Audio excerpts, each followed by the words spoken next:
At a friend's wedding, someone asked when I'd pop the question. She chuckled and said, "Him? I'd sooner stay unattached forever." The crowd laughed. I quietly placed my drink on a table and walked out. 2 weeks later, she was crashing at her sister's place, pleading for me to pick up her calls. Some realizations hit like a storm.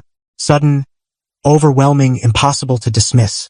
Mine struck at the reception of Lisa's best friend's wedding, carried by a wine-fueled laugh and words that cut deep. Let me take you back to how it all unfolded. I'm David, 47, owner of a thriving commercial construction business. I built it from scratch after years of working under others. I'm not flashy. Prefer denim to dress shirts, cottages to luxury hotels, bourbon to Merlot. But I've done all right with properties in 3 states, no loans, and smart investments, the kind of stability earned through years of careful choices. Lisa and I had been together for 2 years. She's 39, a pharmaceutical rep.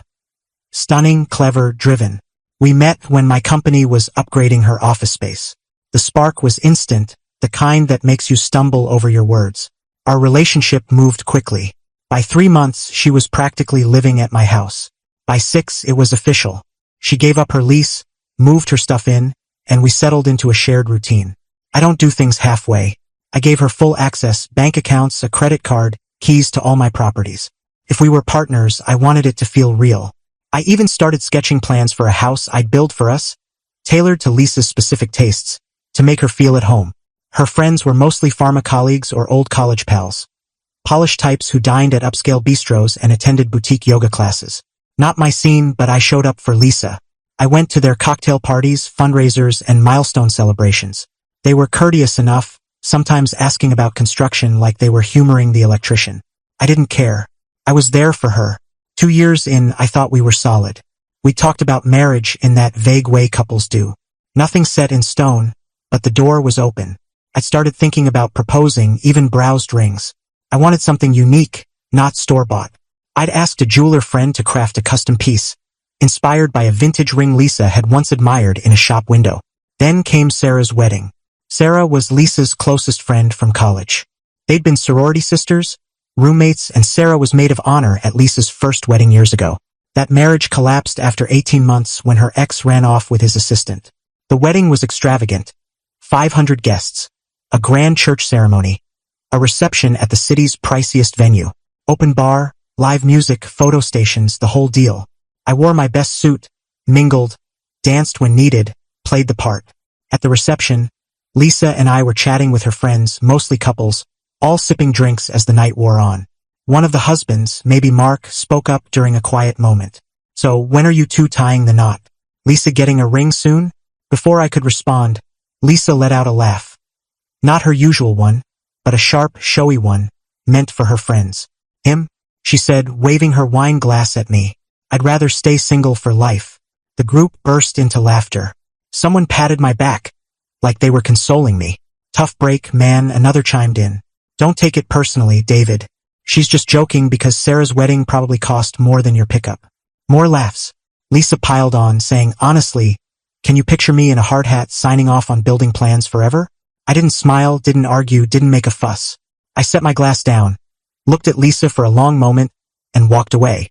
Not just from the group, but from the wedding, the relationship, the future I thought we shared. I heard Lisa calling after me, her tone shifting from playful to confused to worried as I kept walking. I didn't turn around. In the hotel lobby, I called a ride, powered off my phone, and headed to my cabin in the hills.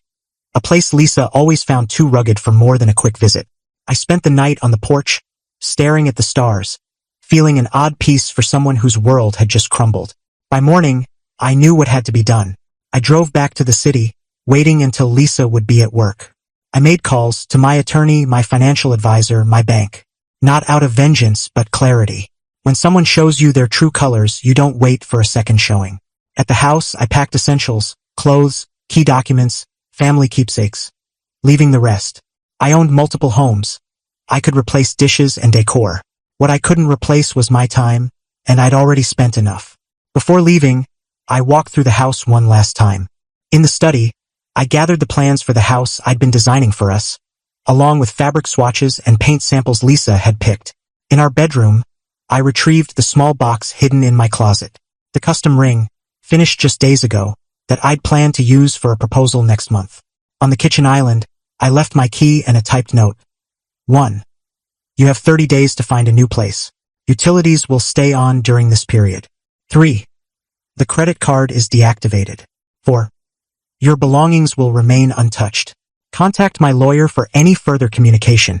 His details are below. No blame, no emotion, just the facts. Then I walked out, closing the door on a life that meant something different to her than it did to me. I checked into a downtown hotel, turned my phone on, and watched the notifications pour in. 41 missed calls, 59 texts, all from Lisa, each more frantic than the last. Where are you? Why'd you just leave? It was a joke. We were all drinking. You're blowing this out of proportion. Please come back. I ignored them all and blocked her number. The next day, I buried myself in work at my office. Life doesn't pause for heartbreak. That evening, Lisa showed up. My assistant let her in after she refused to leave the front desk. She stormed into my office, eyes puffy, mascara streaked. What's wrong with you? You can't just vanish like that. I was worried sick. I looked up from my desk, steady and clear. I heard you loud and clear last night. You'd rather stay single than be with me. I'm just honoring your choice. It was a joke, David. Everyone teases at weddings. Why are you so sensitive? It wasn't a joke to me, I said. Nor was the idea of you mocking our life together for a laugh with your friends. She shifted gears, going from defensive to aggressive. So that's it? 2 years, and you throw it all away over one dumb comment? This is immature, David. Grow up. I stood, stacking the files on my desk. I am growing up. Growing past staying with someone who doesn't truly want me. I love you, she insisted, reaching for my arm. I stepped back. No, Lisa. You love what I provide. There's a difference. She left in tears, swearing this wasn't over. She was right, but not in the way she thought. Over the next week, her efforts ramped up. She got her friends to call me. Her sister showed up at my office. Even her mom called, saying women sometimes say foolish things and I shouldn't take it to heart. I stayed polite but firm. This wasn't up for debate. It wasn't a timeout. It was a choice, rooted in self-worth. By day 9, Lisa's tone shifted. She'd learned the credit card was cut off, her access to my accounts revoked, and my lawyer had sent notice to vacate the house by month's end. Reality was hitting. Her messages turned bitter, accusatory. I was manipulative. I was punishing her. I was having a midlife crisis. I never truly cared.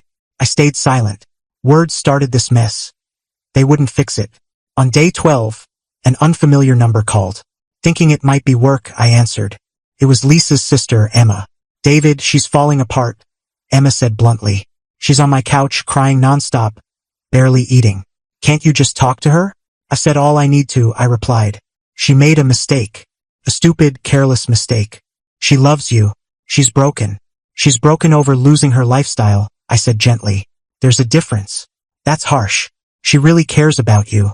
Then she shouldn't have mocked me in front of 50 people. Actions have consequences, Emma. So do words, she said softly. I've never seen her like this. She's always been the strong one. She'll recover, I said, not coldly. Lisa's tougher than most. After we hung up, I sat in my office, staring at the city lights. I felt no joy in Lisa's pain, no sense of victory, just certainty I'd made the right call. 2 weeks after the wedding, my property manager called. Lisa had shown up at the house with a moving van, trying to take furniture and art that wasn't hers. He'd blocked her as instructed. She'd caused a scene, threatening lawsuits, loud enough that a neighbor called the police. I thanked him and asked for the security footage. When it arrived, I watched without feeling as Lisa yelled at the manager, tried to barge past, and was calmly told by officers she had no right to enter or take anything without my permission. The next day, my lawyer forwarded an email. Lisa had hired an attorney, claiming a stake in my property based on our partnership and her contributions to our life. I sent back the email chain where she declined my offer to add her name to the deed last year, saying she didn't want the hassle of ownership. Her lawyer dropped the claim a week later. It's been 2 months now. Lisa's in a new apartment, far less lavish than the life she had with me. Through mutual contacts, I hear she's telling everyone I overreacted to a harmless joke. Her friends from the wedding have rallied around her, backing her story. It doesn't matter. I know what she said. I know what it meant. The custom ring is locked in my safe. I'll have it redesigned someday, maybe when the sting of that night fades. The house plans have been revised. I'm building it anyway, but it's my vision now, not Lisa's. It'll be my home, not a compromise. Last week, I ran into Emma at a downtown cafe. She approached cautiously. She misses you, she said after a stiff hello. She knows she messed up. I wish her the best, I said honestly. But that part of my life is done. She's struggling, David. Lost her job last month. Couldn't focus. Kept missing meetings. She's still on my couch. I nodded, feeling a pang of sympathy but no second thoughts. She'll bounce back. Lisa always does. Emma hesitated, like she had more to say. Finally, she added, I was there that night at the wedding. What she said, it wasn't just the wine. She's talked like that about you to her friends for years. I appreciated her candor, even if it hurt.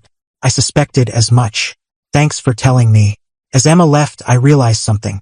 The pain from that night wasn't just about rejection or embarrassment. It was the pain of seeing clearly what I'd ignored for 2 years. The relationship I thought we had was only in my head. Sometimes the best thing you can do is set down your drink and walk away. Not to make a point, not to punish anyone, but because staying would cost you something vital, your self-respect. Lisa's still reaching out, using new numbers when I block the old ones. I hear she's telling friends she'll win me back someday. She doesn't get that this isn't a contest. It's just over. Some might call my reaction drastic. I call it necessary. When someone shows you who they are, especially when they don't know you're listening, trust them. Clarifications, yes. I owned the house outright before Lisa moved in. We weren't married, and my state doesn't recognize common law marriage. She had no legal claim to my properties. For those saying I should have confronted her at the wedding. Why? So she could backtrack? Make excuses? 'Cause a scene? My actions said enough. Were there warning signs before? In hindsight, yes. Snide remarks about my job being just construction. Hesitation to meet my family. Cringing when I wore work boots to dinner. I overlooked them, thinking they'd fade as she got to know me. I was mistaken. To the person calling me cold for not giving her another chance, self-respect isn't cold. It's non-negotiable. Update. 3 months later, life moves forward. The house is coming along, foundation set, walls up. I spend weekends at the site, fine-tuning details, making it my own. There's something grounding about creating something exactly as you see it. No concessions. Lisa's stopped contacting me directly. Her sister called once, saying Lisa's in therapy, working on herself. I wished her well and meant it. Holding on to anger is a waste of energy. I've dipped my toe back into dating carefully. Had dinner with a structural engineer I met through a project. Smart, direct, asked good questions, actually cared about my answers. Too soon to say where it's going, but it felt good to talk without pretense. Surprisingly, 3 of Lisa's friends from the wedding hired my company for renovations. I thought the first call was a ploy to get me near Lisa, but no, they genuinely value my work, despite their loyalty to her. Business is business. Respect isn't just about how others treat you. It's about how you respond when they don't. That night at the wedding could have gone another way. I could have argued, demanded an apology, tried to fix things. Instead, I chose to honor what I heard and act on it. No regrets.